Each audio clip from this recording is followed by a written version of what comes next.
بالله من الشيطان الرجيم. بسم الله الرحمن الرحيم. أرأيت الذي يكذب بالدين فذلك الذي يدع اليتيم. الآية تمم الآية والمعنى والله أعلم بمراده. وقال النبي صلى الله عليه وآله وسلم: أنا وكافر اليتيم كحيثين في الجنة. وقال العلماء: الجنة ونعيمها سعد لمن يصلي ويسلم ويبارك عليه.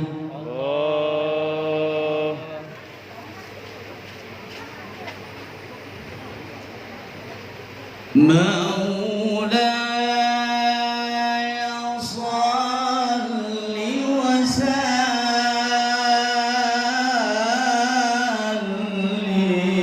دائما أبدا على حبيبك خير الخلق كلهم. Saya pengen dengar suaranya dulu. 1, 2, 3.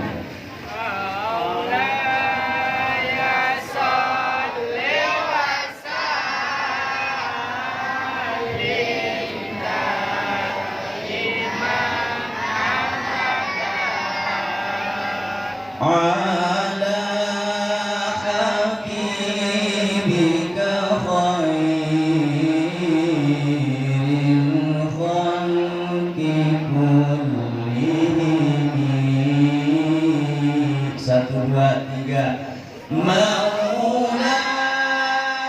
صل وسلم دائما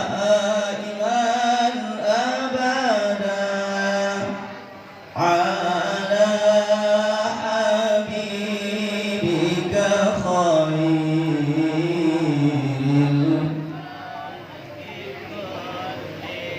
Kayaknya nggak nyambung ya, suaranya terlalu tinggi. Innal habib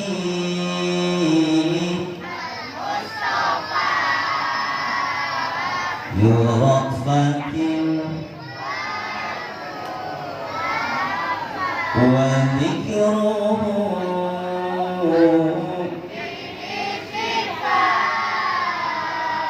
idza tamada bil wa dhikruhu.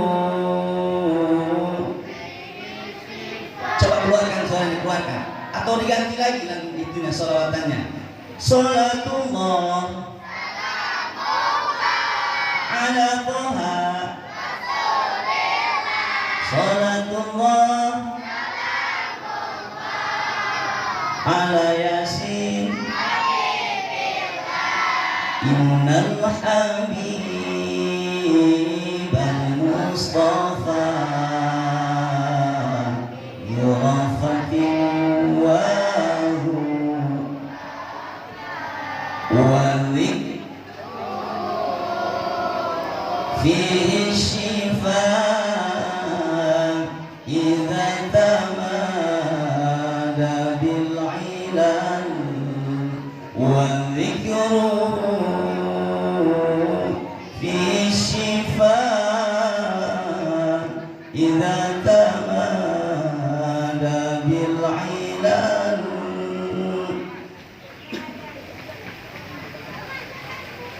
Pertama-tama puji dan syukur marilah kita panjatkan kehadirat Allah Subhanahu wa taala.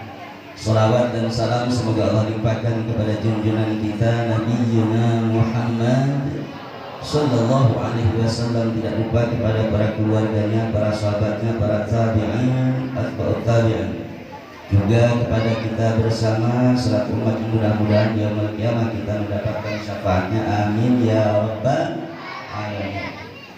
pengatur waktu, penindak acara yang saya hormati, teristimewa kepada Ketua Panitia Penyelenggara acara santunan yatim dan duafa Bapak Didi Kurniawan, juga Bapak Ketua RW 06 Bapak Muhammad Yamin. Kita doakan mudah-mudahan panitia, ketua panitia dan seluruh jajarannya selalu ada dalam lindungan Allah Subhanahu wa taala. Ya, yang saya hormati Ketua DKM Masjid Nada Al-Hikmah, betul. Kita doakan juga mudah-mudahan hidup kita ini dipanjangkan umurnya oleh Allah Subhanahu wa taala. Juga yang terhormat sahabat saya Bang Dani, juga Bang Hendrik, yang beliau adalah salah satu yang menjadikan wasilah saya hadir di tengah-tengah jamaah sekalian. Ini namanya kampung Yati, ya. Harapan kita mudah-mudahan pertemuan kita senantiasa mendapatkan ridho dari Allah Subhanahu wa taala. Merupakan satu kehormatan dengan diundangnya saya datang ke sini. Mudah-mudahan Allah memberikan taufik dari kepada Allah Subhanahu kepada saya, sehingga apa yang nanti akan saya bicarakan sesuai dengan apa yang kita inginkan. Terutama saya berharap kita dapat mengamalkan dalam kehidupan kita sehari-hari. Mohon maaf sebelumnya kepada para tuan-tuan guru, saya berhusnuzon kepada jamaah sekalian, terutama di sini banyak sekali tuan-tuan guru. Apabila ada kesalahan nanti itu adalah ketimpaan saya, benarnya datang dari Allah Subhanahu wa taala. Ini wasilahnya adalah acara santunan yatim dan duafa. Kita cenderung ketika bicara yatim, kita selalu bicara tentang bagaimana supaya anak-anak kita ini bisa makan. Dan tadi telah diterangkan oleh guru kita, ya, jadi untuk memberi santunan yatim itu jangan setahun sekali atau sebulan sekali, karena kita ini atau anak yatim termasuk kita ini tidak bisa makan setiap seminggu sekali, tapi makan itu satu hari paling tidak 3 kali, betul. Tapi yang tidak kalah penting dari itu adalah tentang pendidikan. Maka tentu saya rasa panitia berharap pendidikannya ini harus sangat diperhatikan, karena anak-anak kita terutama yang lulus SD itu kalau di daerah saya biasanya sudah tidak bisa membaca Al-Quran, ya Mas Tari. Bagaimana prospek Islam atau anak muda atau Islam di masa yang akan datang, sementara orang-orang Islam sendiri tidak mau mempelajari Al-Quranul Karim, betul. Kalau di sini bagaimana? Para tokoh, para kiai, anak-anaknya masih mau belajar Quran? Masih. Jadi terutama adalah belajar tentang agama. Ya, saya tidak fanatik, silahkan Iptek dan Intak. Intak ilmu pengetahuan dan agama, Iptek ilmu pengetahuan dan teknologi. Ini semuanya dua-duanya yang mesti dikejar. Saya kasih contoh, kalau pengertian atau ilmu agama kita tidak mantap, dan kalau pengetahuan ilmu agama kita, kan kalau di agama kalau kita mau buang air besar saja, kita mau buang air besar saja itu ada aturannya, ada Mas. Ada aturannya. Seperti pada waktu kita masuk WC, kita mengeluarkan atau lagi BAB, ini kan tidak boleh ngomong, harus menikmati, kata ulama harus menikmati apa yang sedang kita keluarkan, betul. Ini mah kadang kita sambil di WC sambil di BAB ngobrol, sampai ngobrol yang satu di luar WC, di luar kamar mandi, yang satu di dalam, betul, ada yang begitu.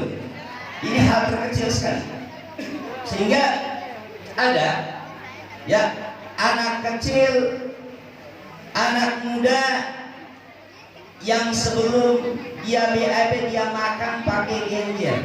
Ibu tahu genjer nggak?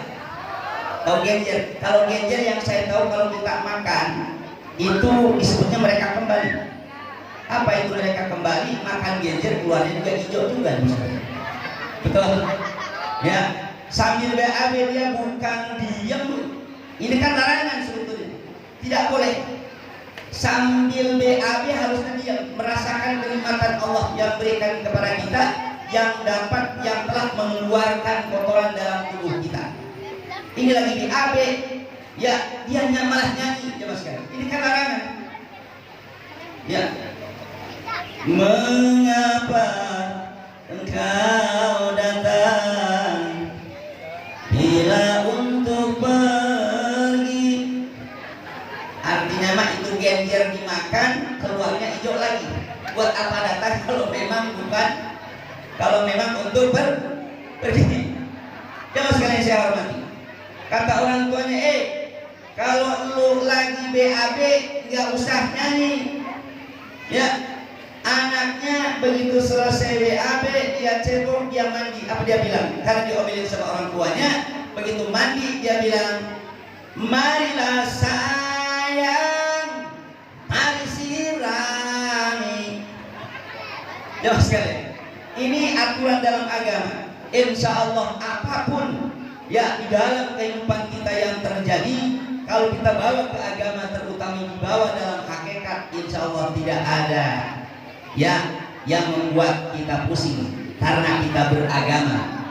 Itu tidak, agama itu kacau. Artinya insya Allah ketika kita beragama yang tidak kacau, benar betul-betul beragama dan mengamalkan apa yang di agama, insya Allah tidak akan kacau sama sekali. Santunan yatim ini ya mungkin di beberapa daerah, termasuk di daerah saya itu ada yang namanya santunan yatim atau disebut dengan lebaran yatim. Insya Allah para tokoh di sini setuju sebetulnya lebaran yatim itu tidak ada di mas kalian, cuman bahasa saja lebaran yatim. Ya, yang biasa dilaksanakan itu di tanggal 10 Muharram. Kenapa dilaksanakan di tanggal 10 Muharram? Karena di tanggal 10 Muharram itu ada lebih dari 10 kejadian untuk kemenangan Islam. Di antaranya adalah diselamatkannya Nabi Allah Musa alaihissalam dari kejaran Fir'aun, kemudian hancurnya kaum musyrikin dan kafirin itu di tanggal 10 Muharram. Adapun masalah menyantuni anak yatim, di mana kita ada, kita kasih, karena pahalanya luar biasa jamaah sekalian. Setiap kali kita bersedekah kepada anak yatim, ya maka akan diberi pahala sejumlah bilangan rambut yang ada di kepalanya anak yatim. Maka sunnah kalau kita memberi santunan ke anak yatim, sambil diusap kepalanya kemudian kasih duit. Jangan diusap kepalanya doang dikasih duit. Mah orang kepala anak yatim 10 orang diusap kepalanya doang, duitnya kagak dikasih. Duit nggak dapat ruyangnya doang. Terus bagaimana menurut pendapat Imam As-Suyuti? Menurut Imam As-Suyuti, barang siapa yang bersedekah ke yatim itu setiap satu dibalas dengan 900. Berapa? Setiap satu dibalas dengan 900. Jamaah sekalian, mari kita biasakan dalam setiap kali kita mempunyai keuntungan, dalam setiap kali kita mendapatkan gaji, keluarkan 2,5%. Cuman catatan, ini bukan wajib, tapi hukumnya sunnah. Misalnya ibu gajian 1 juta, keluarkan 2,5% dari 1 juta berapa? Halo? 1%, 2,5% dari 1 juta berapa? 225.000. Kalau 10 juta, 2% dari 10 juta 250.000. Betul? Coba biasakan diri. Ya, setiap kali kita mendapatkan keuntungan, keluarkan 2,5%. Cuman di dalam hati harus diniatin. Niatin mengeluarkan sedekah sunnah. Niat mengeluarkan sedekah sunnah. dapat 1 juta, keluarkan 25.000. Besoknya dapat lagi 500.000, keluarkan 12.500 dan seterusnya. Nah, kalau kita membiasakan diri mengeluarkan 2,5% setiap dapat penghasilan, maka akan dikasih oleh Allah 4 perkara. Berapa? 4 perkara. Mana yang 4 perkara? Yang pertama, kalau Allah mengeluarkan 2,5%, dia membiasakan diri mengeluarkan 2,5%. Yang pertama akan dikasih oleh Allah yang namanya ginal qalbi. Apa itu ginal qalbi? Ginal qalbi itu artinya kaya hati. Ginal qalbi itu artinya ketenangan jiwa.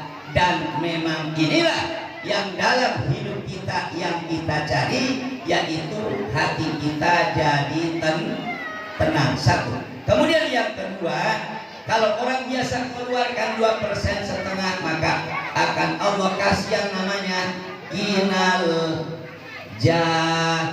Apa itu ginal jah? Artinya ginal jah itu orang yang biasa mengeluarkan 2,5% akan mendapatkan kepercayaan dari orang lain. Kalau orang lain percaya, ya akan tambah percaya. Kalau tidak percaya, akan jadi percaya. Jelas ini, jelas?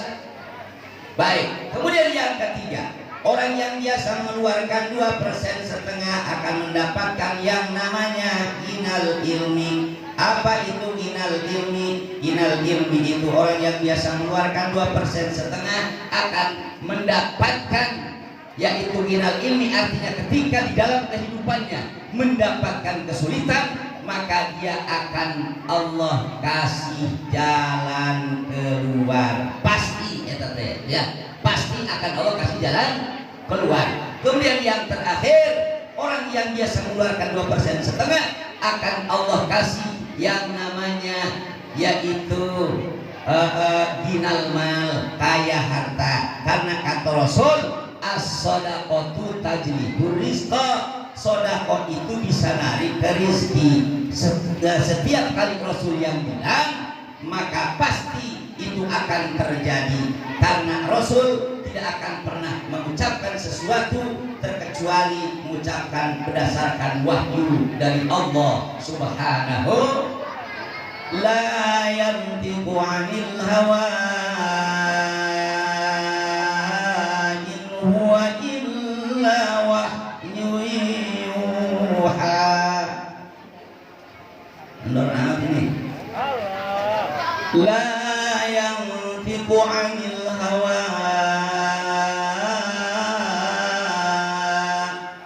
in huwa illa wahyu yuha.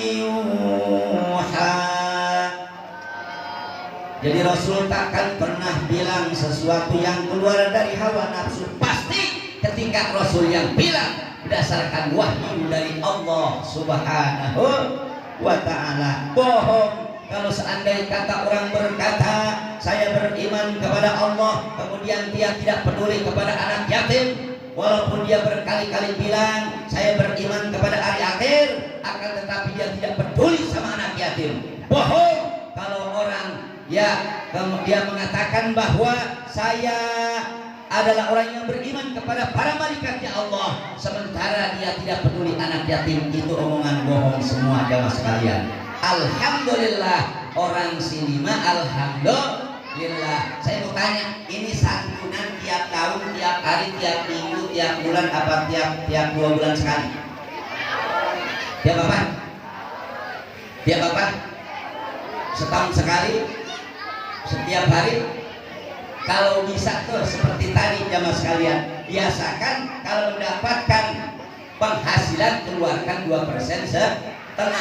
Ya sasarannya salah satu mustahiknya adalah yatim piatu. Ya kayak kata Imam As-Suyuti tadi, bahwa kalau kita bersedekah ke yatim piatu, setiap satu dibalas dengan 900. Beda lagi dengan guru. Kalau ke guru malah sebetulnya lebih banyak ya mas kalian. Kalau kita bersedekah ke guru, setiap satu dibalas dengan 900.000. Banyak kan? Banyak kan? Kalau ke yatim setiap satu dibalas 900. Kalau ke guru, sedekah ke guru setiap satu dibalas dengan 900.000. Gede apa enggak tuh? Karena sedekah ke guru mah balasannya lebih gede, guru mah enggak sudah gede dikasihnya. Ya, kan gitu alasannya. Karena kita tahu bahwa pahala bersedekah ke yatim sekian, pahala bersedekah ke anu sekian. Taunya dari siapa? Taunya dari siapa?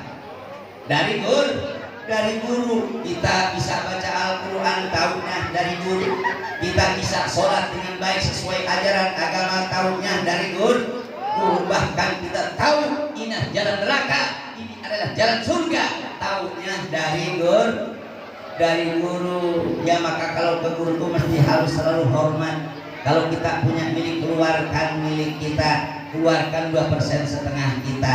Ya insya Allah hidup kita berkah dunia akhirat. Ya begitu. Di sini kan banyak guru-guru kita jamaah sekalian. Ya makanya orang itu kalau pengen selamat, ya pengen selamat di dunia, ya dalam sebagian kitab sufi itu dijelaskan harus memiliki yang 4 perkara. Ini saja ngajinya, ya. Li salamatid dunya arba'u khisalin. Untuk keselamatan dunia itu ada 4. Ada berapa? Jadi kalau kita pengen selamat di alam dunia, kata ulama miliki yang 4 perkara. Mana yang 4 perkara? Yang pertama adalah ghafrun li jahlil qaum. Ya, harus selalu memaafkan kepada orang yang tidak tahu. Ya, harus memaafkan kepada orang yang bodoh. Ini sulit ya Mas kalian. Karena orang itu walaupun dia bodoh kagak disebut bodoh biasanya. Contohnya, saya kasih contoh, misal orang nasihatin anaknya. Nah, ya, lo yang rajin sekolahnya, yang rajin belajarnya. Kenapa? Jangan seperti bapak. Bapak mah jadi orang bodoh seperti ini, duit susah. Betul begitu? Ya, gitu. Jadi ghafrun li jahlil qaum, susah. Ya, ini susah sekali nomor pertama ini. Harus mengampuni, memaafkan kepada orang yang bodoh. Jamaah sekalian, saya pernah menerangkan pembatalan wudu. Kata saya, salah satu yang membatalkan wudu itu setelah kita punya wudu, yang dalam ini nih pinggiran-pinggiran jari-jari kita, kemudian telapak tangan yang dalam kita ini tidak boleh menyentuh larangan. Nggak boleh, berarti nggak boleh menyentuh larangan kita, punya kita ataupun punya orang lain. Nah, kemudian jamaah sekalian, ya ini bukan bodoh menurut saya, pinter. Ya, dia habis sholat maghrib, dia habis sholat maghrib nggak pengen batal wudhunya.